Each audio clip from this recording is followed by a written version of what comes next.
«Властелин колец» — одна из самых популярных франшиз в мире. И совершенно неудивительно, что рано или поздно мы увидели по ней лего-наборы. Целых две подсерии по трилогиям «Властелин колец» и «Хоббит» выходили с 2012 по 2014 года. Естественно, сейчас они стоят очень много. Причем сыграла не только раритетность наборов и качество их исполнения, особенно фигурок, но и, конечно же, тематика. Вселенная профессора мало кого оставляет равнодушным. По счастью, с 2023 года Lego Lord of the Rings начала возвращаться. Вначале в виде брикхедзов, а чуть позже Lego выкатили его. Новинка оказалась настолько крутой, что затмила и замок 22 года, и вообще все наборы 23-го.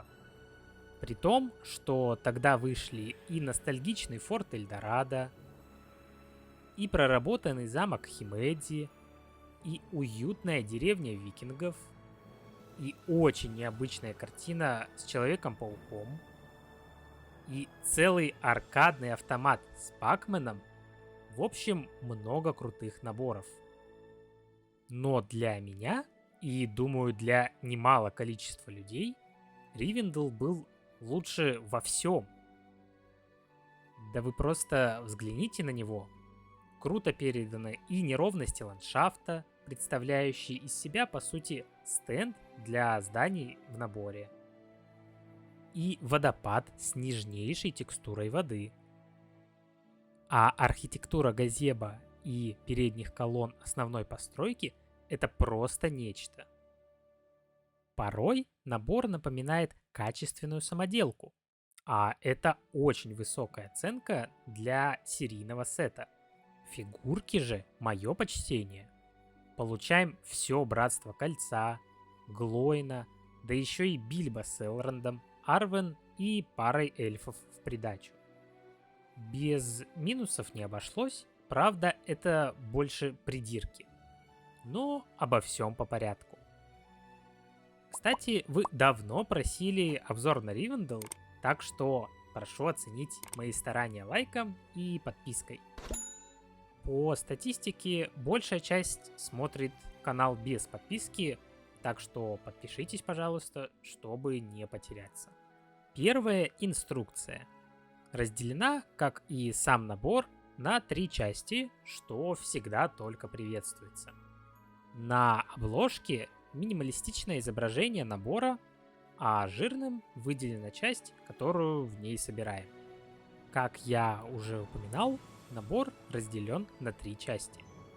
Первая — башня, в которой мы можем встретить Бильбо, дописывающего о своем путешествии к Одинокой горе, а также небольшую библиотеку на первом этаже.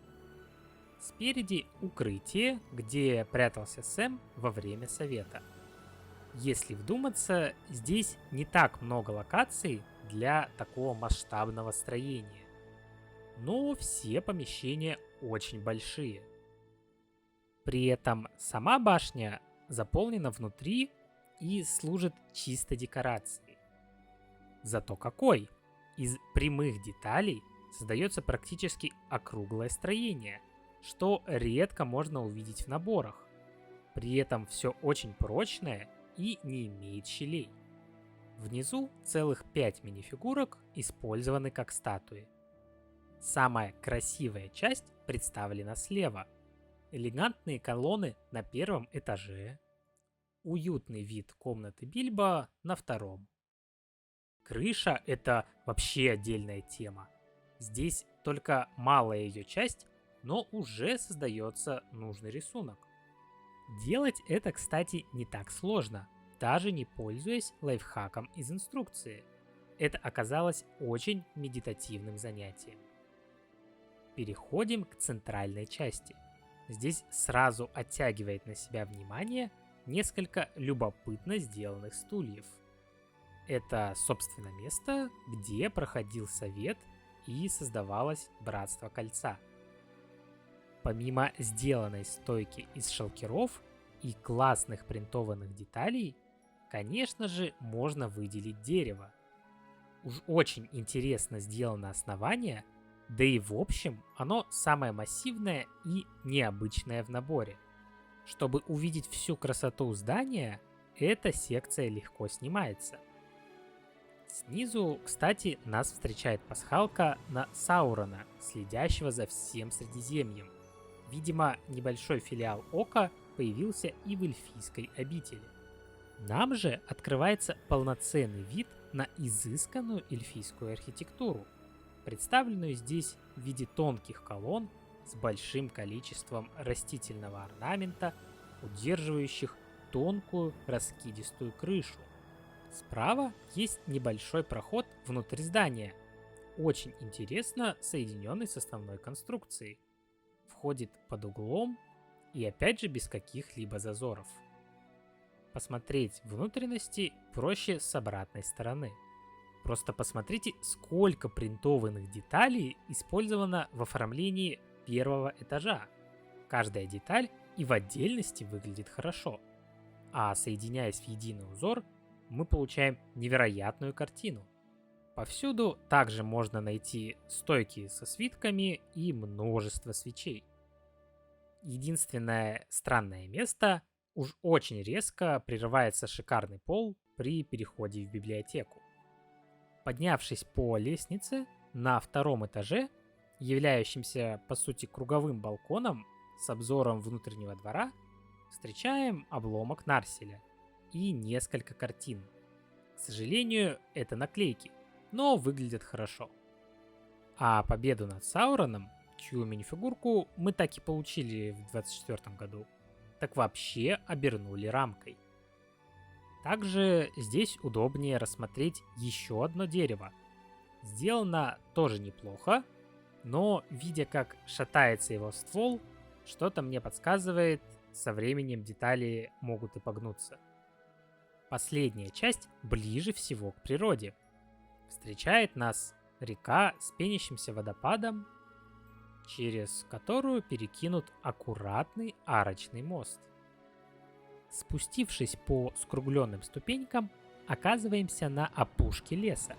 Явно за этими двумя деревьями подразумевается лес. Внутри холма спрятана оружейная, а снаружи небольшая кузня, где, собственно, будет коваться Андурил. И, конечно же, на вершине холма прекрасно сделанная газеба. Начиная от хитро сделанного основания, стыкующегося со всех 4 сторон, и заканчивая самой архитектурой. При всей тонкости сборки конструкция получается прочной и стабильной. Помимо невероятной модели, в наборе нас встречают 15 минифигурок. Для начала 2 эльфа из Ривенделла. Простыми их язык назвать не поворачивается, только взгляните на принты. Бильбо со своей знаменитой криповой гримасой, а также мифриловой кольчугой для Фрода. Глоин, гном, представлен в достаточно простой одежде, но шикарная детализированная борода делает фигурку. Элронд, помимо прекрасной принтовки торса, еще обладает уникальным принтом обруча на голове. Одежда Арвен также сделана в стилистике остальных эльфов, а полностью узнаваемым образ делает свет вечерней звезды, позже подаренный Арагорну. И самое классное то, что нас встречает все Братство Кольца. Как говорится, вот они, слева направо. Фродо, Сэм, Мэри, Пиппин, Гэндальф, Гимли, Леголас, Арагорн и Боромир. Про то, что у всех уникальные и детализированные принты, думаю, говорить излишне. Помимо этого, хоббитам подчеркнули их традицию ходить без обуви. Гимли в очередной раз получил один из лучших шлемов в Лего и бороду, а также пару уникальных секир, как и Боромир со своим мечом и щитом. Рок не завезли. В остальном можете ставить видео на паузу и рассматривать принты, иначе оно затянется очень надолго. С фигурками еще не все.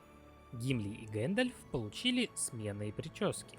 Последний же, Элронд, Бильбо и Фродо, получили специальные детали для ног.